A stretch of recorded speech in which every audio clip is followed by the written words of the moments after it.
મહુવા વાણંદનાથી દ્વારા પૂજ્ય સેન મહારાજની 723મી જન્મ જયંતિની ઉજવણી કરવામાં આવી હતી, જે અંતર્ગત મહાપૂજા, ભવ્ય શોભાયાત્રા તો સમૂહ જ્ઞાતિ ભોજનનું પણ સુંદર આયોજન કરવામાં આવ્યું હતું.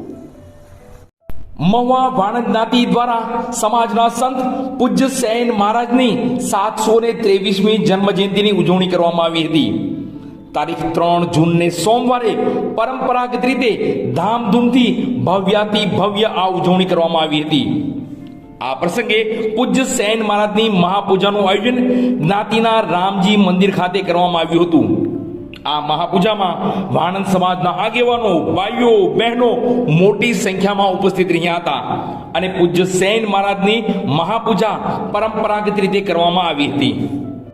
તો સાંજના 5 વાગે વાણંદ જ્ઞાતિના રામજી મંદિર ખાતેથી ભવ્ય શોભાયાત્રાનું આયોજન કરવામાં આવ્યું હતું. આ શોભાયાત્રા ડીજેના સથવારે નીકળી હતી.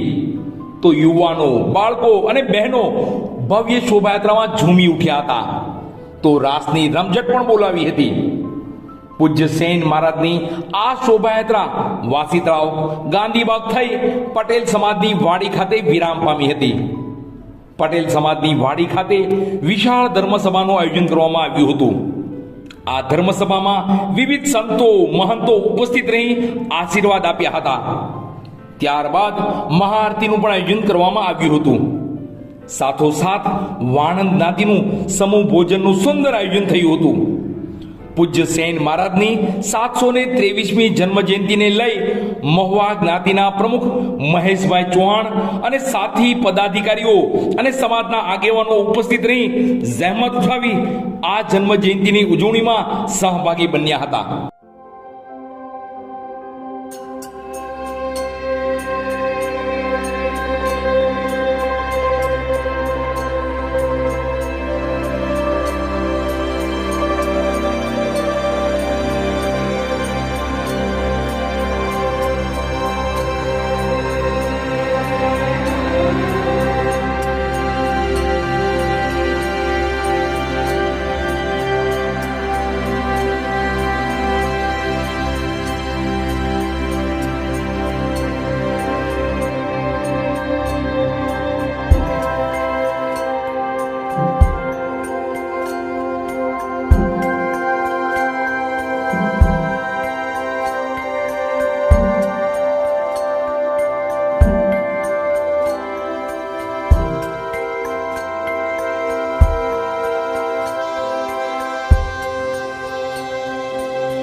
મહુવા સમસ્ત અમારા વાણંદ જ્ઞાતિ દ્વારા આજે આ 723મી સેન મહારાજની જન્મ જયંતિની ઉજવણી પ્રસંગે અહીંથી અમારે રામજી મંદિર ખાતેથી શોભાયાત્રા શરૂ કરવાની હોય. દર વર્ષે મહુવા વાણંદ જ્ઞાતિ સમસ્ત દ્વારા આનું આયોજન કરવામાં આવે છે અને સરસ રીતે બહોળી સંખ્યામાં તમામ જ્ઞાતિજનો મહુવાના ભાગ લે છે, હાજર રહે છે અને સરસ રીતે આ પ્રસંગ ઉજવાઈ રહ્યો છે અને અવિરત આ શરૂ રહેશે.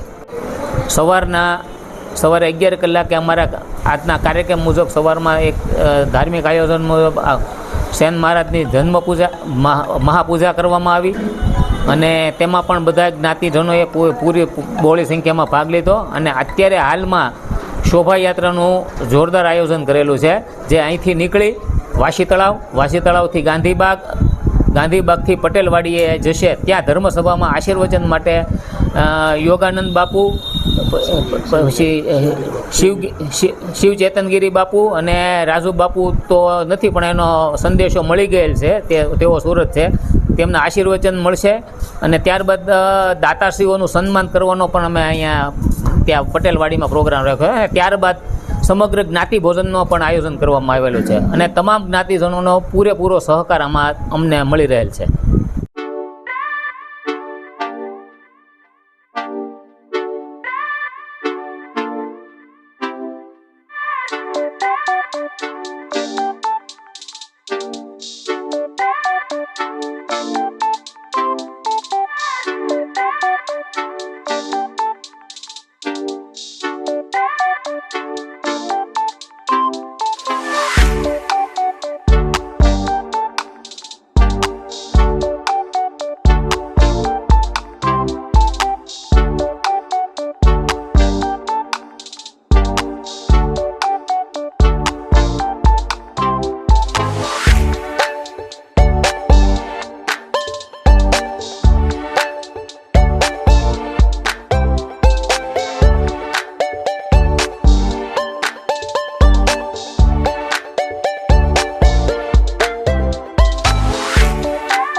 છે।